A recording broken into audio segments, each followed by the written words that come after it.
Здравствуйте, ребята! Сәлеметсіңдер ме, балалар? 35-й урок «Мой веселый звонкий мяч». На этом уроке вы будете учиться понимать содержание прослушанного текста и последовательность событий, использовать глаголы в нужном времени.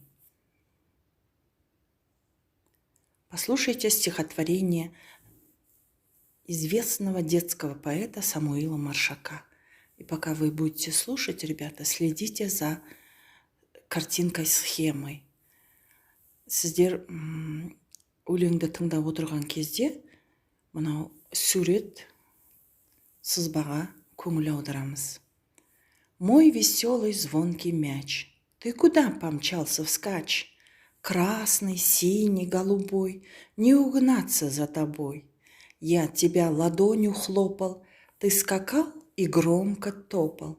Ты 15 раз подряд прыгал в угол и назад. А потом ты покатился и назад не воротился.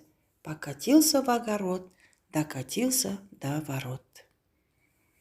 Назови действия, которые совершил мяч. Доптың қимылдарын ата. Попробуй по картинкам-схемам рассказать стихотворение по порядку. Мына сурет сызбаға қарап, өлеңді ретімен айтып бер. Покажи, как скакал, топал и прыгал мяч. Доптың қалай секіргенін көрсет. Выпиши в тетрадь глаголы прошедшего времени. Өткен шақта тұрған етістіктерді дәптеріңе көшіріп жаз. Поставь к ним вопросы. Оларға сұрақ қой. Найди предлоги. Предлогтарды тап. Что сделал? Помчался. Прошедшего времени. Что делал? Хлопал. Что делал? Мяч. Скакал. Что делал? Топал. Что делал? Прыгал. Что сделал? Покатился. Что сделал? Не воротился.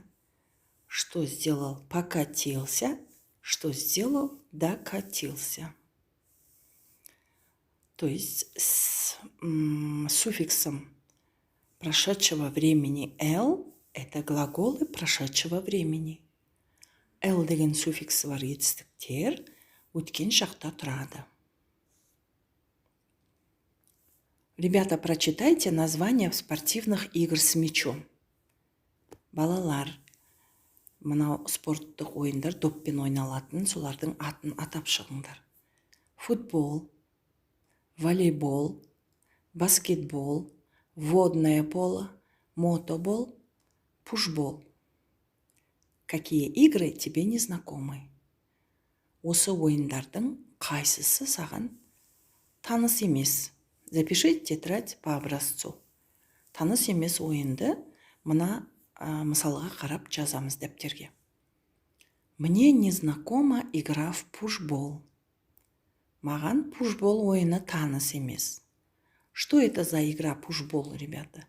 Это тоже командная игра с большим кожаным мячом, с диаметром в 2 метра. Диаметрі 2 метр болатын үлкен доппен бұл да командамен ойнайтын ойын. Что такое мотобол? Это тот же футбол, только играют на мотоциклы. Мотоциклға мініп ойнайтын футболды мотобол деп айтады екен. Подумайте, ребята, как играют с мячом Санат и Робик. Санат пен Робик доппен қалай ойнап жатыр? Скажи предложениями, используя глаголы настоящего времени. Олардың ойыны туралы осы шақтағы етістіктерді қолданып сөйлем құрастыр. Робик бросает мяч. Санат ловит мяч. Робик катает мяч.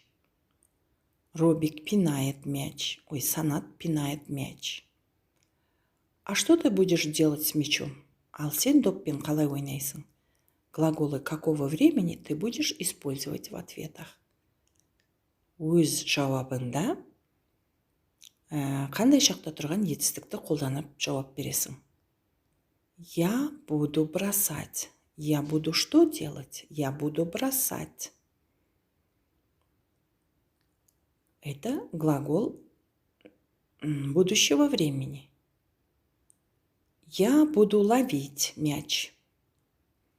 А что ты не будешь делать? Ал сен қалай жасамайсың? Я не буду пинать мяч. Я не буду что делать? Я не буду катать мяч. Ребята, запомните, имя существительное изменяется по родам. Мужского рода он, папа, стол. Женского рода она, мама, ручка. Среднего рода оно, солнце, море, окно, небо, да, например. В 4-м упражнении, ребята, скажите, что может санат? Составьте предложение, запишите. Санаттың қолынан не келеді? Сөйлем құрастырамыз. Я могу жужжать, как жук. Я могу ползти, как змея. Я могу бегать, как собака.